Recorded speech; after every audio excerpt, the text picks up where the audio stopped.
everybody. For this episode of the Maya Shorts, I'm going to show you how you can convert a spline or a curve to geometry and actually adjust the width of the geometry as well as how many times you subdivide for a nice tubular application. Okay? All right, so firstly, this is going to be a little bit longer than the shorts I've done in the past because this is several steps and there's kind of a lot to cover. And I don't want to get too in the weeds of what it all means, but just be ready for at least a 3 or 4 step process to get us there. But the results are pretty nice. So if you select the curves right up here at the top, you can choose any one of these ways to apply a curve. I'm going to be using this Bezier option here, the EP curve tool. It gives me a way to kind of smooth out the curve value. I'm going to do it on, we'll do it on the front side. I prefer to work in orthographic. If you work in a perspective view, it's going to be on multiple axes, and that gets a little complicated. So that's not what we want. Also, I might want to point out this Freeform tool where you can just kind of draw in the curve that you want. I don't have a steady hand, so I'm not going to use it, but that's actually kind of handy for other weird, cool things. Okay, so let's go ahead and start off with this guy. I'm going to turn it on, and I'm going to emulate similarly to one of our assignments, the bender arm, as best as I can remember off of my memory. But this is going to work for more things than just a simple assignment, so I wanted to keep this a little more agnostic. If I were to select just a part on this grid, it doesn't really matter where, but I want to kind of just give a little bit of I think a little forgiveness on that curve, not too aggressive, and think of how an arm might go down. Anyway, this is, I think, pretty decently close to a similar curve to what would be Bender's arm, give or take, maybe some finesse. So once you've got this set up here, I can do this. I can click here, and I think we can even edit. Oh my gosh, the answer was so easy. You can right-click, select curve point. Make sure you've got a transform selected. The move is kind of great. You can kind of get in here and maybe finesse this a little bit more to be closer to what you want. Or, ooh, I can just like rotate this guy a little. Oh no, that's really just kind of wants to be boop, boop, boop, boop. Here we go. This feels a little better. I think we can kind of get in here. I am not great with the Bezier tool, obviously. There's more things that you can do with that, but I'm getting closer to what I think I want the arm to look like, so I'll call it good there. All right, then while you've got the curve selected, go to generate, curve utilities. Here we go. Attach brush to curves. Now what this is going to do is going to create a tool, kind of like a transform. It will automate a lot of things for us that are probably more practical for doing things like foliage, trees, things like that. Now, it's kind of an old tool, but it could still be used for stuff like that. In this case, we want to keep it pretty simple, though. So I just wanted to let you know that there's going to be a lot of stuff on this tool, most of which you don't need to worry about. There's 2 that we need to worry about, and let's cover it. Okay, so we'll attach brush curves, excuse me. Okay, clearly didn't want to do it. Let's try that one more time. Generate. Here, attach brush to curves. Oop, there we go. Now it worked.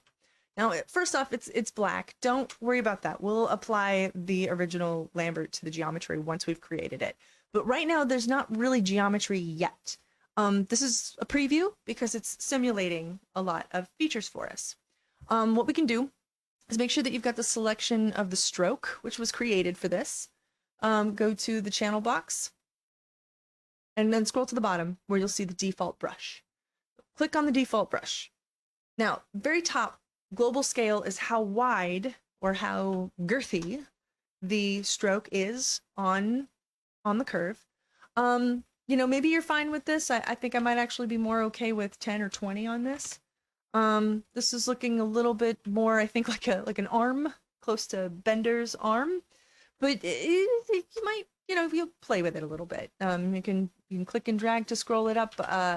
Even though it stops at 10, if you click and drag it, you can just type in 20 and it'll still go higher.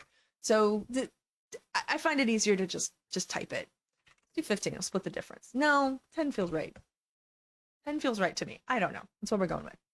The next, though, is going to be the subdivision, or how many sections the curve around it. Right now it's a hexagon. We have 6. So how many sides does the tube have is what we want to look for.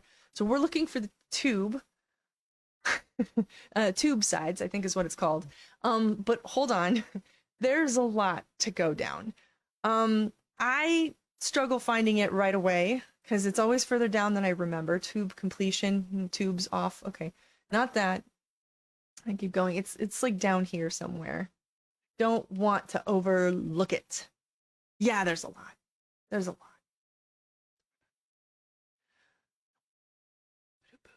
No, we're getting close. I can feel it. Tube sections. Okay, so when you start to see the multi-streak stuff, you start looking at blur here, alpha text alpha, you start to see that. It's coming up soon. Tube sections, this is the one.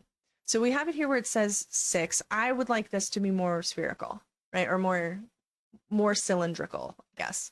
I like values of 8, powers of 2. I feel good about that. So I'm going to type in 8, and you know what I'll actually do? I'll do 16, because 16 is 2. There we go. 2 values of 8. Why? I don't know. I just like it. No reason. Okay, so now that I've got this looking closer to what I want it to, I am ready to convert it to geometry. Another step here.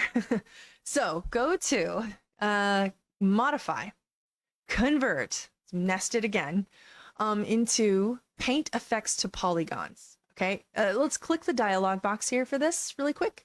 By default, I think if I look at this by reset settings, it is not set to quad output. It's going to pump out tries, and I don't want to deal with that. So let's go ahead and switch this to quads. We don't need to hide the stroke. I'll hide it. I don't care. I don't really usually like it there anyway. You can set a poly limit to this. This is fine for what we're doing. You might need to adjust this if you're doing something else though. And then I'll just click apply. Oop. Okay. So now what's going on is that if I try to select it, it's still selecting the stroke.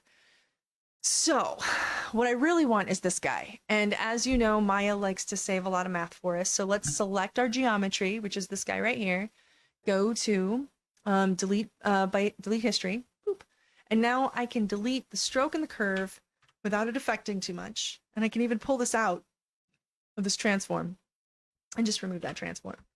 No, you're right. This is kind of ugly still. It's black. I'd like it to be at least the default Lambert material would be nice. So to do that, all you have to do is find and apply Lambert 1. Lambert 1 is the default material on all new stuff, right? So to find it, hold down right click, go to assign existing material and find Lambert 1 at the top. And now you've got your geometry. And then go be dangerous. Do your thing. Okay.